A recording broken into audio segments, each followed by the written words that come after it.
Good morning, everyone. Welcome to this edufest session of lightning talks presented to you by Faculty of Medicine and Health.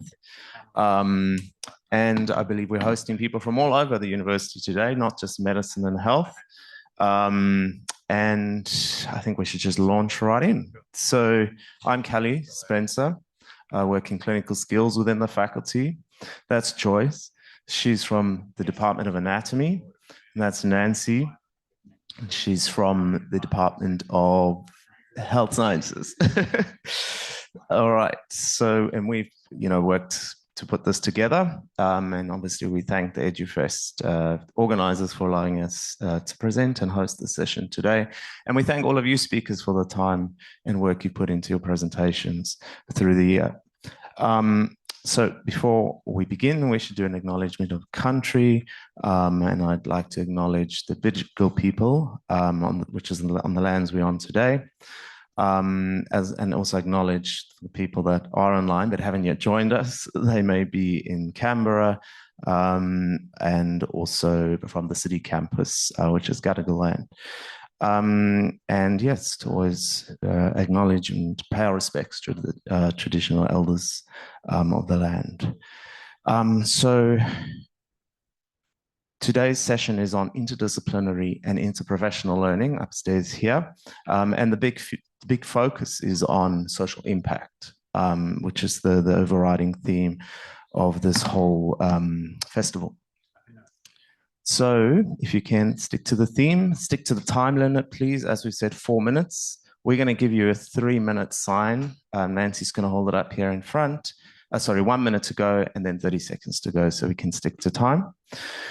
Again, for the sake of time, for questions, we've made a Padlet for you and the QR code is here. And so if you don't mind scanning that, and I'll post your questions there, and then the speakers can address it. That's all of you can address the answers later. Please do post, go wild with posting, because that's a way of demonstrating your impact. When you do go for your promotions or job applications, that's what you put on there, right? I attended this talk with 20 people in the room, 20 people online, and 5 people asked me questions from these faculties, yeah? And that's how you demonstrate impact. So the more questions we put on there, the better for the speaker, yeah? So please, everyone, just post as many questions as you can. It'll be great. And put your name and where you're from as well, so we can identify, that speaker can identify you and contact you. All right, so let's get going. Our first speaker is from the library, and that is Megan and Brooke. There's 2 of them. Welcome to the stage.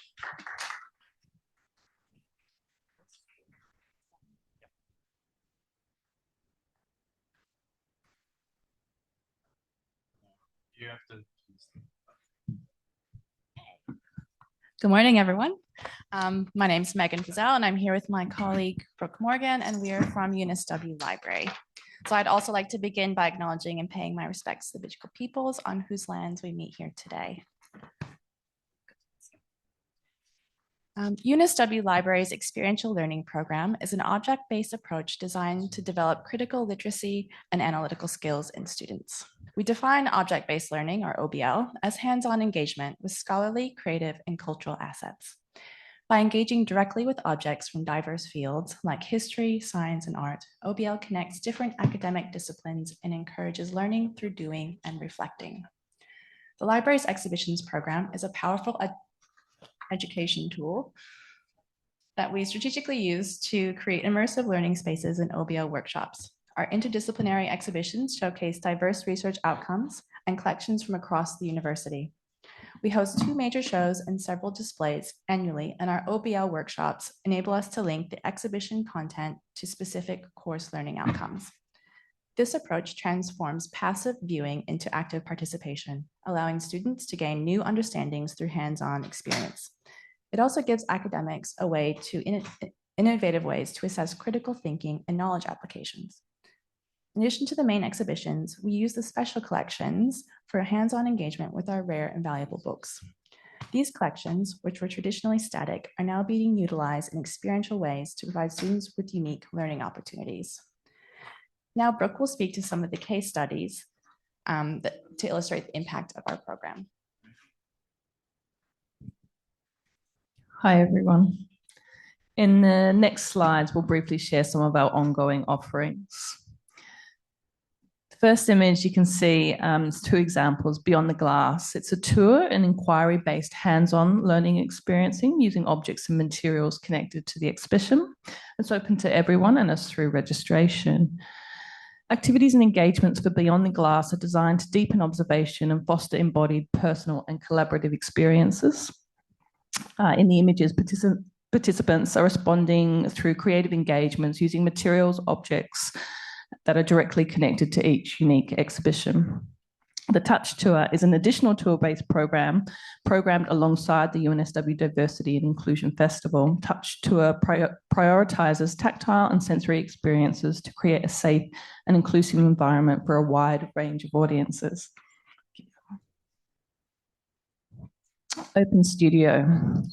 It's a workshop format focused on creative responses to exhibitions, content and ideas through hands-on art-making experiences. It's also open to everyone through registration. In the images, a light studio for color, the color exhibition was set up as an interactive workshop within the exhibition space. Students experimented with light, refraction and reflection and used art materials to capture the ephemeral marks and patterns on paper. The weaving-based workshop on the left explored weaving techniques, old and new technologies, the circular economy, finding innovative ways to give new life to materials which were otherwise considered waste. Thank you. Course-specific workshops. We also collaborate with teaching academics to design OBL workshops, connecting exhibition content to specific course learning outcomes. Workshops are embedded in courses and open to students who are enrolled in the course. The images on the right is a creative engagement activity responding to Revealing Riversley exhibition through writing-based activities for course writing for performance. Activities are workshopped in collaboration with teaching academics and supported by selected readings and case studies that help link exhibition content and key ideas with the course content.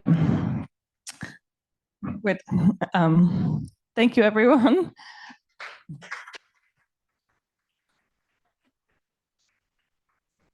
Thank you so much. So our next speakers are Dr. Kelly Spencer and Associate Professor Anita. Are you also presenting? No. Okay. Yeah. All right. Great. Dr. Kelly, over to you. Not that Anita McGregor. All right. So thank you, everyone. We are presenting a project that we did entitled Crossing Disciplines, Medical and Psychology Students Learning Together for Better Patient Care. So interprofessional learning is actually an accreditation requirement, in both sets of degrees, psychology and medicine, yet there's not a lot of it taking place. So there's a lot of work that needs to be done. And working together, students get a much better understanding of the skills and knowledge bases of other disciplines. And particularly in our field, we'll be referring patients, our students will be referring patients to psychologists and vice versa. So it's important to be able to explain to the patient what it is that they do and how they can benefit, their services can benefit the patient. In medicine, we put a large emphasis on communication. And we spend the first 2 years with the students spending a lot of time teaching them how to be good communicators, good listeners. And these are skills that are also done in psychology, of course. In fact, that's most of what they do. So it made a lot of sense to partner with them and get our students to gain some experience from these psychology students. So Anita and I met up and decided we'd collaborate and bring the psychology students into the medicine learning space. So we do these assessments periodically throughout the year where we assess the students' ability to communicate with simulated patients. And myself and a few other tutors observe the students as they interact with these simulated patients. And we provide them with feedback on their communication skills. And so what we did was we decided to bring the psychology students into those sessions and allow them to observe and then provide feedback. So usually the session's about 10 minutes with the interaction with the patient, and then we have 5 minutes for feedback. Sorry, actually a little bit longer in those sessions, 10 minutes for feedback. So we provided feedback as the medicine tutors, and then we allowed the psychology students to provide their feedback in the session as well. Our focus is also on the medical stuff, so that's a large part of our feedback, but we also give a bit on the communication. But the psychology students could just focus on communication. And so it's important for their registration as well. It's a competency requirement to be good with oral and written communication. All right. So after the session, we then allowed the psychology students to go away and to reflect and also provide written feedback to our medical students. And then we surveyed both sets of students. So the med students felt that this situation emulated the multidisciplinary workplace. They thought it was very useful, enjoying from adjacent fields and collaborating. They feel these students have a lot of social skills, they're sensitive and thoughtful, and they spend a lot of time studying human behavior. And they commented that they identified a lot of areas for improvement. They did feel that it wasn't so much working rather than just receiving feedback, so we weren't working together. And there wasn't a lot of time to find out about the complementary aspects. What do these psychologists do? That wasn't for all tutors. In fact, in my session, I did actually make sure we had a discussion about what do you do as psychologists. Some students felt like it was a panel, and it was a bit, they felt nervous. They're already nervous, and now we've got these guests they've never seen before.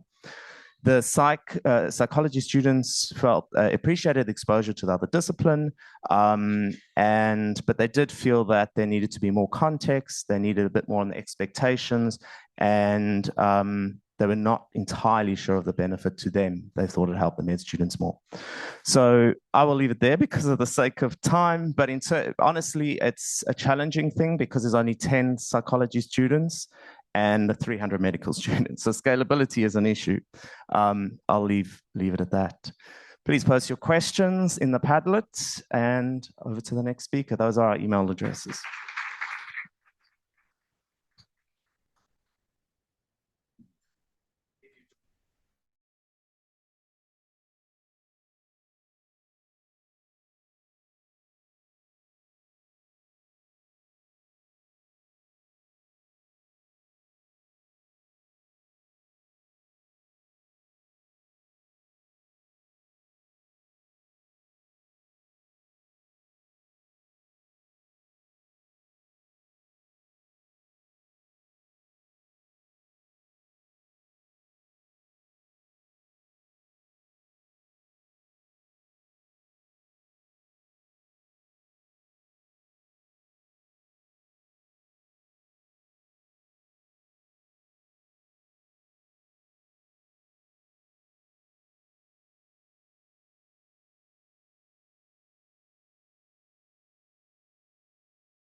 We're from the MIT program.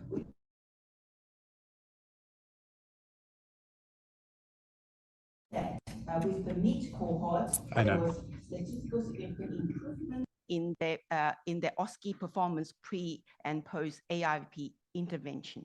On the other hand, the ARVP group did not have a statistical significant difference, but there was an upward trend in improvement. We received feedback from 29 students, which showed a overwhelmingly positive response. Greater than 80% of the students actually said that they have become more confident in taking history, providing a clinical reasoning and management plan for the simulated virtual patient, and that more importantly, students felt that the scenarios were exam relevant, and that the structure feedback mapped to the UNSW OSCE rubric. So in terms of educational benefit, the AIV project provides scalable OSCE-aligned sort of preparation that meets the AMC expectation for workplace sort of readiness. It supports both high-performing as well as at-risk students, and it bridges the gap between limited patient access and the high demands of sort of fairly difficult OSCE scenarios in the exam. In conclusion, the AIVP is feasible, has educational impact for students, and was really endorsed strongly by the students. So in terms of feasibility, we felt that the AIVP project provides us with the evidence that it can be scaled up to provide the whole year cohort in the final year for students to actually become more prepared for their OSCE assessment. It is a UNSW initiative, and it is built entirely by UNSW and is ready to be endorsed for the final year students, whereby it's embedded in Moodle with compliance monitored to ensure student engagement. And it's accessible both from the metro and rural campuses. In terms of future potential, we feel that it can be used across other disciplines, integrated into assessment, and also tailored to individual learning pathways. With regard to technical refinement, there are some, but it is possible to actually improve on them, and a potential for it to be a UNSW digital clinical skill ecosystem. And I'm just going to show you a 30-second of the video of the interaction between a student, which is me, and an AI patient to have a feel what it is like. There's a slight lag at the beginning. I took a lot of paracetamol tablets, like 40 of them, and I started feeling a bit sick and dry retching. I guess I was really upset after an argument with my boyfriend. I'm really sorry to hear that you had an argument with your boyfriend. Can you please tell me what type of paracetamol tablets did you take? Was it immediate release or modified release, and how many of them were there, and how long ago did you take the tablets? A lot of questions.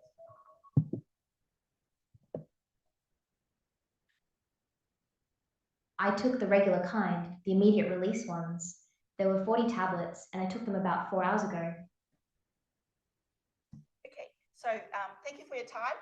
The entire video is accessible through the question palette. There's a poster that was presented earlier last week, and that you can access the entire video through the QR code. Thank you. Just a reminder, that's the QR code. Please post all questions there. Keep them coming. Thank you. Hi. Yep. Hi, everyone. My name is Diana Turnip, and together with my colleague here, Daniela Castro de Jong, we are from the Nexus program in the Faculty of Medicine and Health. So today we'll share how programmatic approaches to curriculum can be co-designed to embed societal impact and relational practice at the heart of learning. Higher education programs are under pressure. Fragmented assessment, unclear progression, and weak links between learning and impact. We approach transformation as an act of shared purpose, moving beyond compliance towards coherence. UNSW institutional framing, Progress for All, reminds us that education is a driver for well-being, equity, and cohesion. The societal impact framework gives us a language for connecting teaching with real-world outcomes.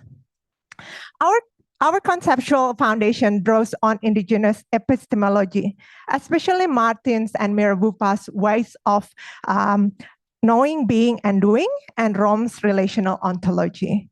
Together, they position curriculum design as a relational and ethical practice, created through collaboration and mutual respect.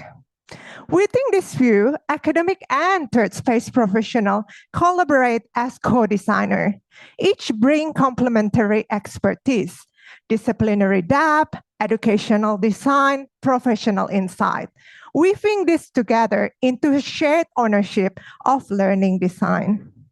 Programmatic assessment isn't a new framework to implement, but a way of practicing assessment as a continuous relational process.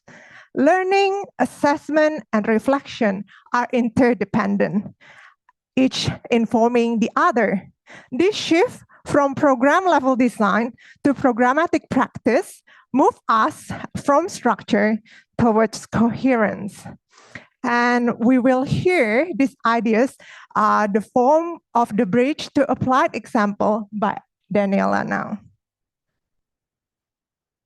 Thanks, Diana. So we understand that learning is relational, complex, and societal. Thanks, Diana. Health is not dissimilar. We need to understand that health is holistic. We need to understand the person in the context of the family, the groups, and the communities they belong to. So learning and health go hand in hand as complex and societal phenomenon. So we need to understand that, just skip one. In health sciences, our students learn from first year in an interprofessional manner. They meet every year to learn with physiotherapy, exercise physiology, and dietetics. And exercise physio and pharmacy students learn together. So this example is from a course called Leading Change in Health Professions, and the students choose a societal impact issue that they want to address. And they develop an advocacy project that represents the ways that they want to communicate with the community. So each one chooses why to present the advocacy product. But we also think that this process is not linear. This process is complex and needs to be revised continuously. We cannot stop understanding what health, education, our students and our patients will change across time. So our invitation here is that if we want to build a strong tree for our students to look after people's health, we need to build a stronger learning communities. Thank you.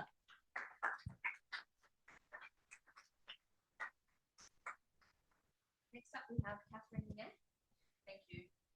Please remember when you post your questions to the speakers to put your name and where you're from. Helps with showing impact. Thank you.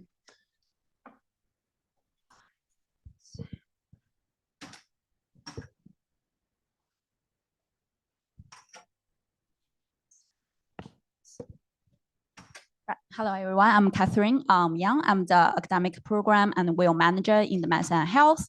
So today, Anita Haywood also joining us as well as our associate in education quality, and Melody Mascat today unfortunately can't make it in person. So before we begin, I would like to acknowledge the traditional custodian of land where I meet today.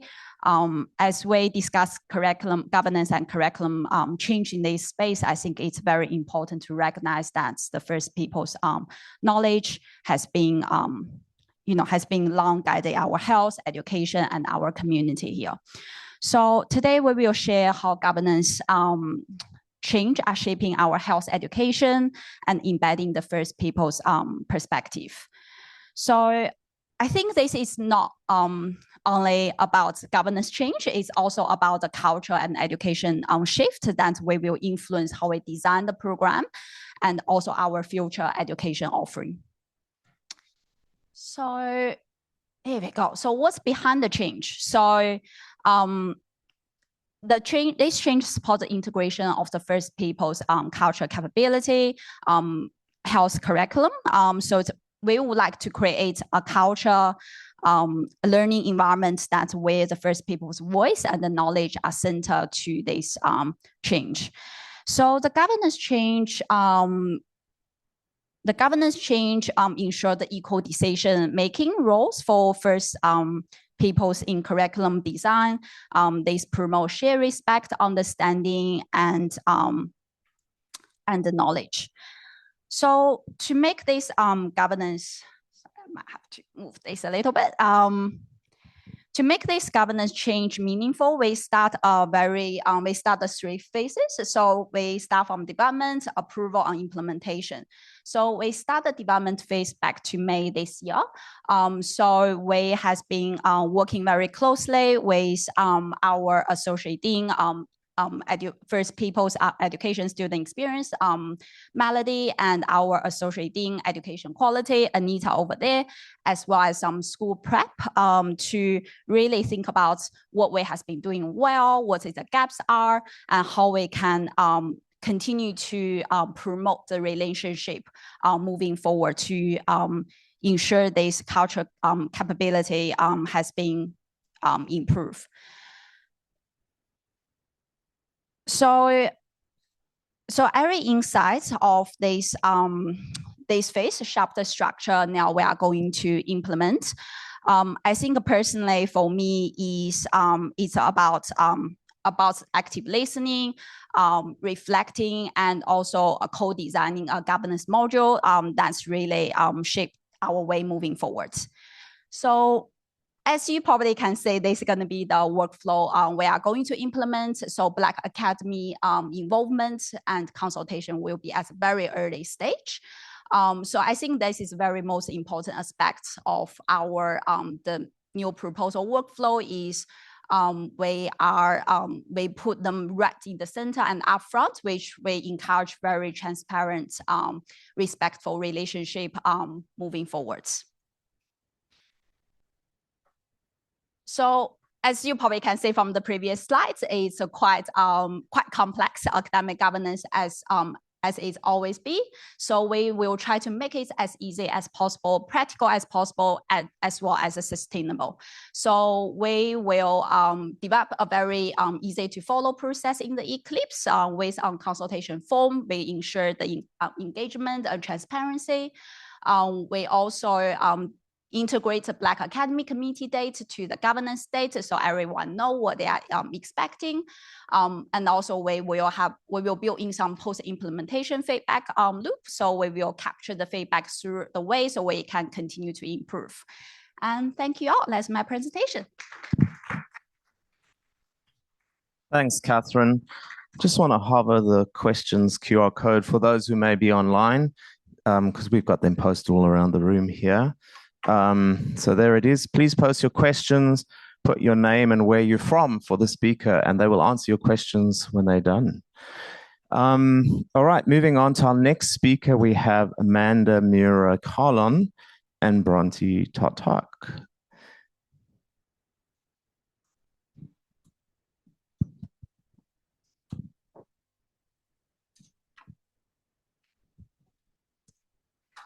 Good morning, everyone. I'm Amanda Mura-Carlon, and I'm from the Employability Student Development team.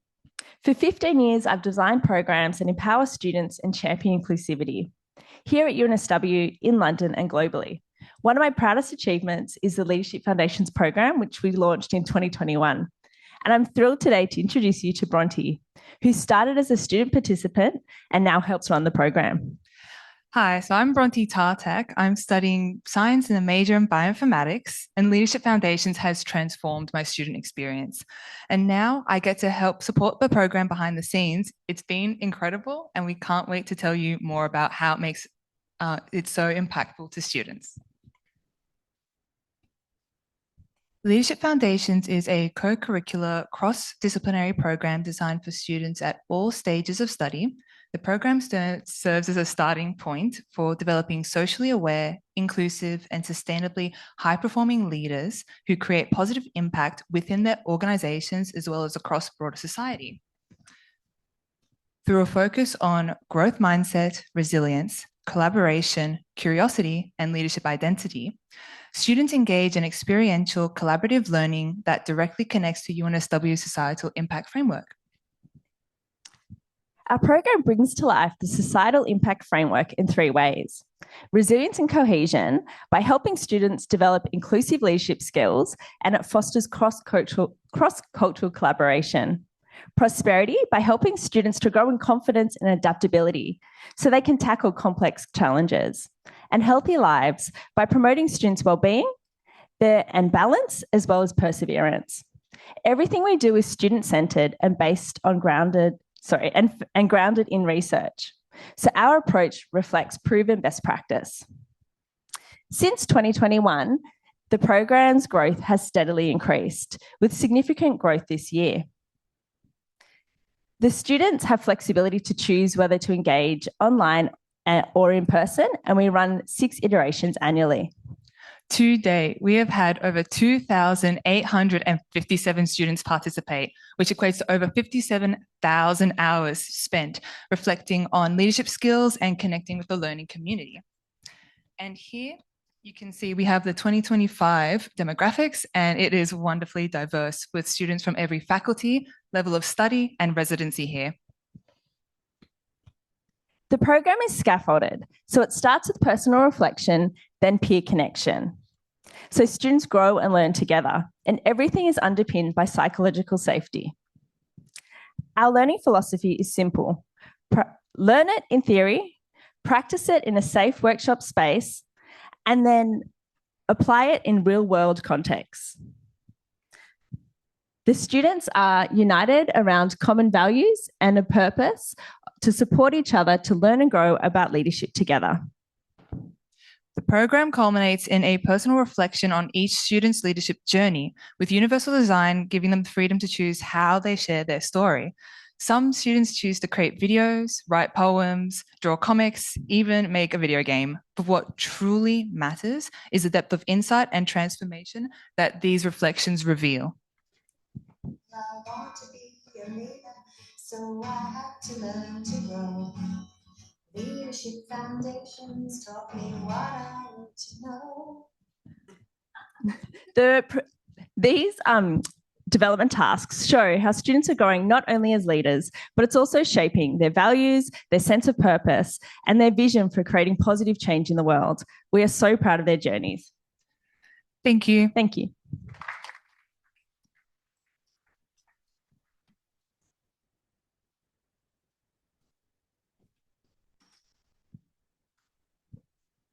Thank you very much. Again, if you have questions for the speaker, please post them in the Padlet.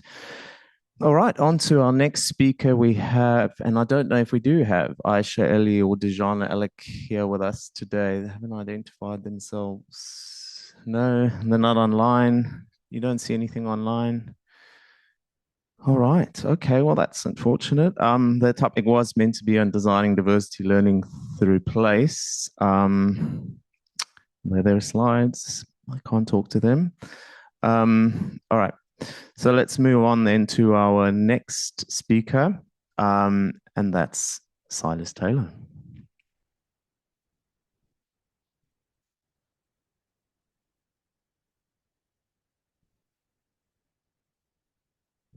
Thanks, Kelly. Good day, everyone. I was hoping to share this talk with Melody, but unfortunately the weather changed those ideas yesterday. So this is just really just sort of going to speak to what we're trying to do here, which is take some of the things that you've heard about already this morning from Betty, so AI-generated virtual patients, and bring those into an environment where medical students, and hopefully in the future, maybe other health professions students, can learn to work with Indigenous patients in culturally safe and appropriate ways. So that's no small task, and it involves a lot of careful work with our Indigenous colleagues, hence why I'm working closely with Melody and the rest of the Black Academy team, which you've also heard about Black Academy this morning. And so there's quite a lot of groundwork to be done, and that's really where we're at. I'm the convener of clinical skills in the medicine program, as well as the Nexus Fellow. So I'm looking at more the AI capabilities that we're requiring, and then also bringing my skills as a convener of clinical skills and the teaching that we do around communication skills that you've heard from Callie this morning. And then working with Black Academy team to do this in a culturally appropriate way. So one of those things is to co-design the process from the ground up with the community. And so that's work that is in progress with Black Academy. They are reaching out to communities like La Perouse, but we also have the affordance of our rural campuses, where we have other Indigenous communities that we can work with. So I often in Coffs Harbour campus, and so we have communities in that area, but also down in Wagga and places like that. And then we need to draw on the DVCI, so the intellectual property considerations here as well, so that, yeah, as I say, this is all done in an appropriate and community-informed and community-led manner. So in terms of where we're at, so this year I ran a major project in year 3 of our medicine program using a platform called SimConverse. And so we were able to create 18 different patient scenarios for med students to work with across the entire year. And that program came to a close a couple of weeks ago. And we've had great success with the student engagement in that, and that they've found that a very safe space to practice their skills, and also to receive really valuable feedback on their communication skills with that virtual patient. So there's probably lots of questions you might have about that process itself, but I'm very happy to answer those online. And what we will intend to do is use a similar platform, maybe the Icon platform that you heard Betty talk about. Other opportunities present themselves as well. And we will develop Indigenous virtual patients within that platform in the process that I've described, such that we can have health profession students learning skills in a safe environment before they then progress into the community and utilize those skills in practice. Thank you.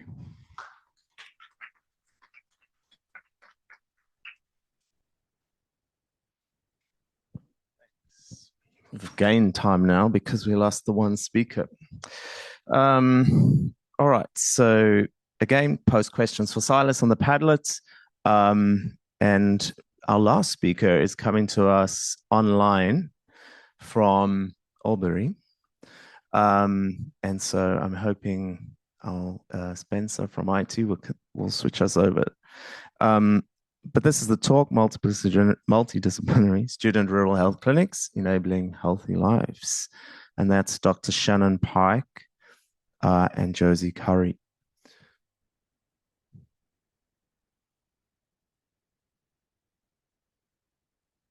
Hi, Melody. Thank you. So will we share our slides, or can you see our slides at your end?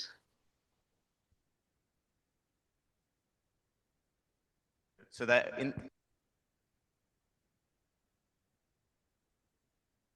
Sorry, we can't hear you. Slides.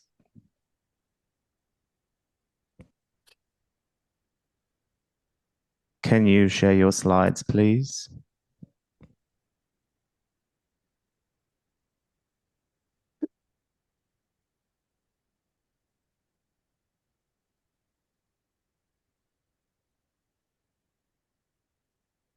Okay, I'm hoping that you can see that. So hello, everybody. Josie and I are very happy to be joining you from the Wagga Rural Clinical Campus here on Wiradjuri country to present on behalf of our team.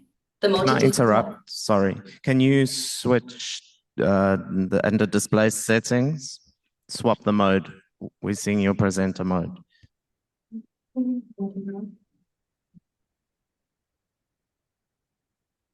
Up at the top, display settings. Yeah. Oh, yes. Swap. Is that better? No. Yes. Okay. So as I was saying, under the leadership of Professor Tara McKenzie, who initiated the concept, we designed implemented and evaluated this innovation that exposed our medical and allied health students to rural healthcare, interprofessional and discipline-based learning opportunities, but also created the opportunity to partner with our local rural communities to help address inequalities and increase access to local healthcare.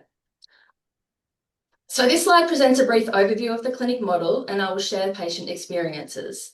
Development of the model was grounded in consultation with local GPs. Discussions were essential for understanding the community's specific healthcare needs to ensure the clinics were appropriately designed and the right patients invited to attend.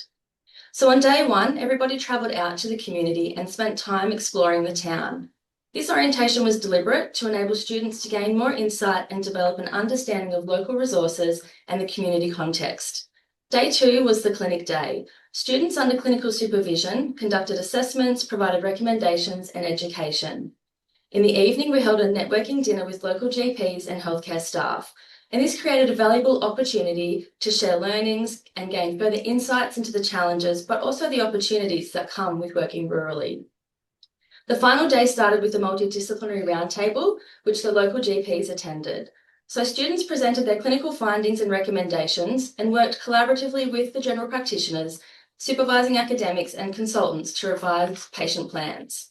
The rest of the morning was spent completing clinic summaries before travelling home.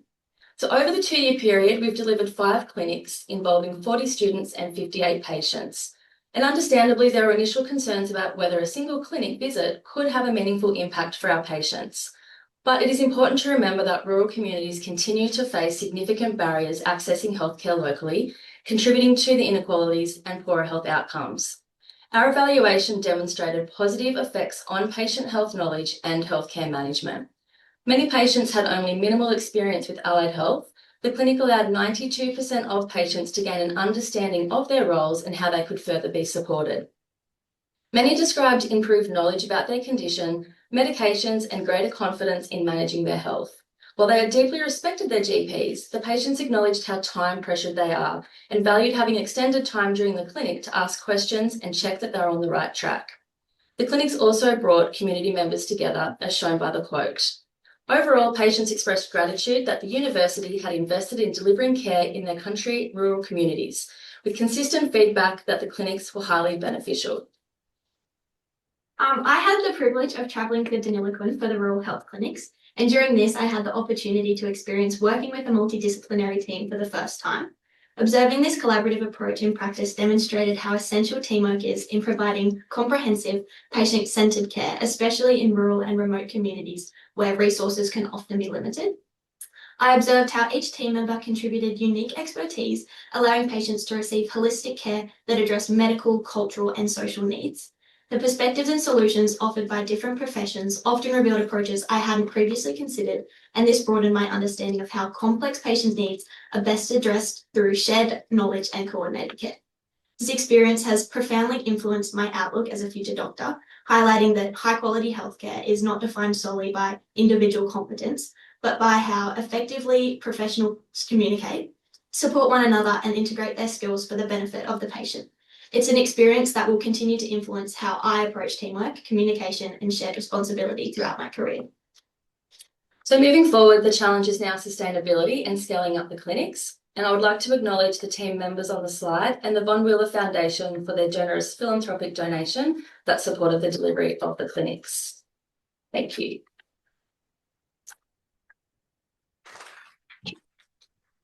Thank you so much, Shannon and team. A reminder once again, everyone, to please use the QR codes to post your questions. Our speaker from before has just arrived, so we can actually have that talk, which is fantastic. Oh, that's okay. No worries. You're here now, and we've still got time. Thanks, Shannon. If you guys can flip back to the PowerPoint, thanks. As always, keep posting those questions in the Padlet. Thank you, everyone. So I'm going to jump back to Aisha's talk over here, designing diversity learning through place. No worries. They were announcing the last speaker. I said, that should be me. There we go. Anyway, okay, sorry about that. I'm nervous, so Don't be nervous. yeah, it's probably it's good that audience. yeah, sure. Yes, good morning or good afternoon already. Okay, it's still good morning, I think. I'm very delighted to share our project. So I am from Humanities and Languages, and my colleague, Dr. Alic, is from Built Environment. So as you can see, we collaborated the interdisciplinary courses. One is designing diversity, architecture, and urbanism in a multicultural context. And mine is Islam in Asia and the Pacific. We do understand that the importance of AI, virtual learning, but we are also firm believers from a traditional sense in connecting with community. So our aim was really to bring these two disciplines into conversation through a shared site-based learning experience that connects architecture, culture, and faith, and also to help students learn about cultural and linguistic diversities by engaging directly with place and community. We wanted them not only to observe, but to collaborate, drawing on their disciplinary training and cultural backgrounds to build understanding together. This approach reflects our broader commitment to authentic, context-specific learning and also assessment design, and cultivates cultural competence and empathy. We chose the Auburn Gallipoli Mosque in Sydney's West because it is representative of one of Sydney's most significant religious and cultural landmarks, obviously, shaped by Muslim Australians' continuous migration histories, spiritual practice, and community life. The site brings architecture, memory, and identity into direct dialogue. And as we hoped, the visit opened a real intersectional learning environment that encouraged discussion, challenged assumptions, and also generated meaningful insights. So after usually a guided tour and a conversation with the imam, the religious leader there, students worked in cross-disciplinary groups to explore the mosque from multiple perspectives. They examined architectural and artistic elements as expressions not only of design, but of spirituality, history, and cultural identity. Many noticed the strong presence of Turkish heritage, some probably never seen in any other mosques, like the red 5 stars. A particularly powerful outcome was the spontaneous peer teaching. Muslim students explained symbols such as Arabic calligraphy, prayer practices, and spatial organizations, while Chinese and Indonesian students, for example, compared these features to mosques in their home context, which can be quite different. So we wanted this project to center student experience, obviously, and their reflections captured just how impactful the visit was. Some examples from their feedbacks. I'm just going to read out a couple of them. Yeah. So for example, we discussed how mosque architecture evolves across cultures. For example, along the Silk Road. We found this visit deeply meaningful. Having Muslim peers in our group enriched our understanding. As for many of us, it was the first time inside a mosque. So this kind of comparative cross-cultural thinking was exactly what we hoped interdisciplinary collaboration would enable. Now, one group summarized the value of the collaboration particularly well. This interdisciplinary exchange helped us appreciate both technical design and emotional experience. Now, finally, students consistently emphasize the importance of the shared lunch. Conversations over Lebanese food in the mosque's community hall proved just as meaningful as the formal activities and discussions. This affirmed the value of informal relational spaces in fostering genuine connection and understanding. And I also want to acknowledge in the end, so this didn't come out. So ADA, EDI funding is really important. Also built environment and HAL also provided generous support. So we do need money, obviously, to have these interesting things, impactful things to happen. And also we warmly welcome colleagues interested in future collaborations to expand, not just in ADA, but also across wider disciplines. Thank you very much. That's me, Aisha Ali. I'm so glad I made this. Exactly. We're also grateful. Thank you so much. And thank you to all the speakers for sticking to time. It was a very quick lightning session as intended, but hopefully you all found some benefit out of it. And if you think of other questions, when we leave the Padlet live, keep posting. And remember to respond to the people that posted there and asked you questions. Any questions for any of the speakers that you want to ask? We've got 5 minutes. We might as well use it. Anyone want to ask anything to any of the speakers?